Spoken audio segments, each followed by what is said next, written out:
Assalamu alaikum warahmatullahi wabarakatuh. I just wanted to make a video regarding our personal faith and how we're doing right now, inshallah, with our connection with Allah SWT. SubhanAllah, the people in Gaza are suffering and they're going through their test, but our test is the test of ease, where we have ease, we have security, we have peace in our parts of the lives. We are going through a lot of stress, but in general, what the people in Gaza and around the world in millions, what people don't have, we do have, alhamdulillah. So our test is actually even more severe because we're going to be asked about the faculties that Allah gave us and what do we do with those. Whereas the people who have nothing, they have nothing to lose. They have everything to gain, because in Akhirah, there will be no questioning for them. There's nothing to be questioned about. And in fact, those who are passing away in the path of Allah are going directly to Jannah as shuhada. May Allah SWT accept them as that. Ameen. As Allah SWT tells us in the Quran, أعوذ بالله من الشيطان الرجيم يا أيها الذين آمنوا استعينوا بالصبر والصلاة إن الله مع الصابرين ولا تقولوا لمن يقتل في سبيل الله أموات بل أحياء ولكن لا تشعرون. Don't say about those who have died in the path of Allah that they're dead. In fact, they're alive. You just don't understand. You don't have that access to the unseen world.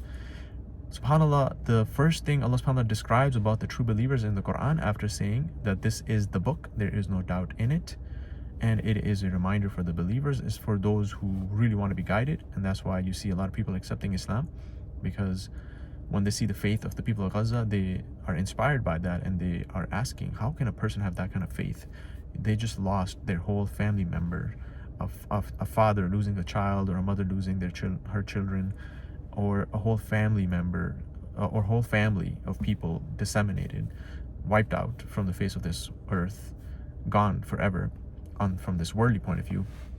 But yet they are saying, Alhamdulillah, all praises and all gratitude is for the sake of Allah. My children are accepted as shuhada, and I'm going to meet them in paradise through my patience. So for them, it's not even a question about whether they're going to die or not. They already know that it's very possible they're going to die. But their question is, how do they die? In what state they're going to leave this world? That's why in every khutbah we say, Ya ayyuhalladhina amanu taqullaha haqqa tuqatih wa la tamutunna illa wa antum muslimun. That all you who believe, fear Allah, have consciousness of Allah, and give Allah SWT His due rights in the way He deserves it, and do not die except in a state of submission to Allah, in a state that He is most pleased with you.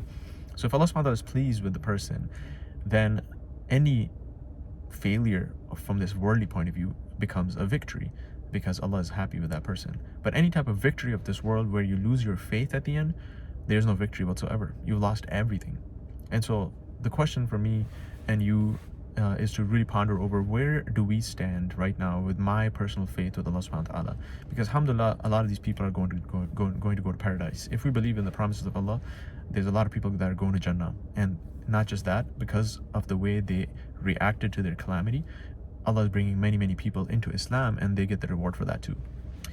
Whereas for us, the test is, how did I use the faculties that Allah has given us, the security, the safety, the peace, and I shunned away things that are displeasing to Allah SWT. I changed my lifestyle. I realized that I also need to be more cognizant and conscious of Allah SWT and increase my iman, because on the Day of Judgment, we're all going to be standing in front of Allah SWT, and the people who are dying in Gaza are going to have very less amount of questioning to go through because of the suffering and everything that they went through, and yet they were firm on their faith.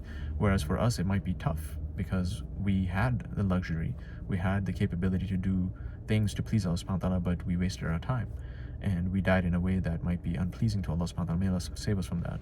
So my message, my brothers and sisters, is right now is a time to not be hopeless. This is not a time to be in despair.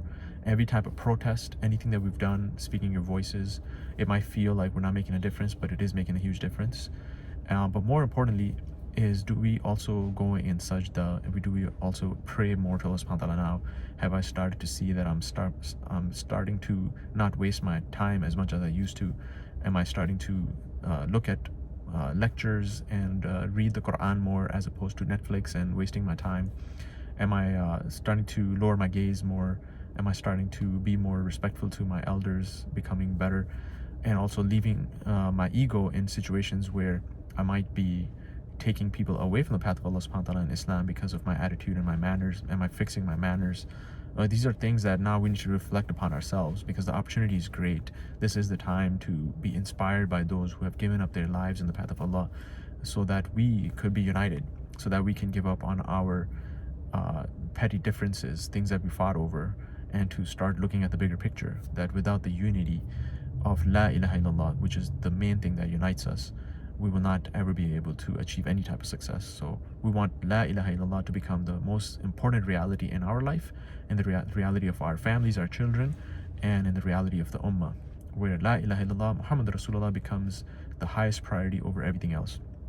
So ask Allah SWT to give us the strength to continue to do the khair that we're doing, to not have any despair, to make dua for our brothers and sisters, and to use them as an inspiration in our own life to come closer to Allah SWT. Subhana rabbika rabbil izzati amma yasifun wa salamun ala al mursaleen walhamdulillahi rabbil alamin. Assalamu alaikum wa rahmatullahi wa barakatuh.